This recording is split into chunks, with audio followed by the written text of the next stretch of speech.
Friends, இன்றைக்கி நம்ம எங்கே இருக்கிறோன்னு பார்த்தீங்கன்னாக்கா பெங்களூர் பக்கத்தில் படார்கட்டாவில் தான் இருக்கிறோம். இந்த லோடு பார்த்தீங்கன்னாக்கா நம்ம சென்னையில் புதன்கிழமை லோடு ஏற்றி வியாழக்கிழமை பெங்களூர் வந்தேன். காலைல ஒரு 9 மணி போல் பாயிண்ட்டுக்கு வந்தேன். இப்போ பாயிண்ட்டுக்கு வந்த அப்புறம் சொல்கிறாங்க குடோனில் இடம் இல்லை அப்படின்னு சொல்லிட்டு. இது என்ன லோடுன்னு பார்த்தீங்கன்னாக்கா நம்ம காராமணி கொட்டை வரல, அந்த காராமணி தான். இது ஃபாரின்லேருந்து வந்திருக்கு சென்னைக்கு. இது நம்ம இந்தியாவோட காராமணி கொஞ்சம் சைஸ் சின்னதாக இருக்கும். இந்த காராமணி பார்த்தீங்கன்னாக்கா சைஸ் நல்லா கொஞ்சம் பெருசாக இருக்குது.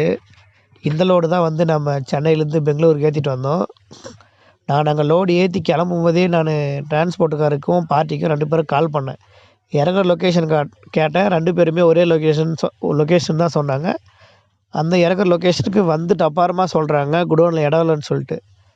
அதுக்கப்புறமா சரி இங்கேருந்து ஒரு 5 கிலோமீட்டர் 10 கிலோமீட்டர்லாம் நான் போய் இறக்குறேன், அதிக தூரம்னா நான் இறக்க முடியாது அப்படின்னு சொன்னேன். இங்கேருந்து பார்த்தீங்கன்னாக்கா நம்ம எப்பாலா பக்கத்தில் இங்கேருந்து 55 கிலோமீட்டர் வருது இறக்குற லொக்கேஷனு. டே டைமில் நம்ம சிட்டி உள்ள பூந்து அவ்வளோ தூரம் போக முடியாது. அதனால் நான் முடியாது, நீங்கள் அப்படி இடம் இல்லைன்றவங்க நான் புதன்கிழமை அங்கே சென்னையில் கிளம்பும்போதே சொல்லியிருந்தா கூட நேராக அந்த லொக்கேஷனுக்கு வந்திருப்பேன் நான். நீங்கள் இங்கே வர வச்சுட்டு இடம் இல்லைன்னு சொல்கிறீங்க, என்னால் இறக்க முடியாது, நீங்கள் இங்கேயே அரேஞ்ச்மெண்ட் பண்ணி இறக்காங்கன்னு சொல்லிட்டேன். டிரான்ஸ்போர்ட்டுக்கிட்டலாம் பேச்சு விட்டேன், இறக்க முடியாது அப்படின்னு சொல்லிட்டு. அதுக்கப்புறமா நேற்று ஃபுல்லாக ஆல்ட்டு பண்ணிட்டாங்க. இன்றைக்கி வெள்ளிக்கிழமை, இன்றைக்காவது சீக்கிரம் இறக்கி விடுவாங்களான்னு தெரியல. மணி 12 மணி கிட்டாச்சு. இன்றைக்காவது சீக்கிரமாக இறக்கி விடுவாங்களான்னு தெரியல, பார்க்கலாம்.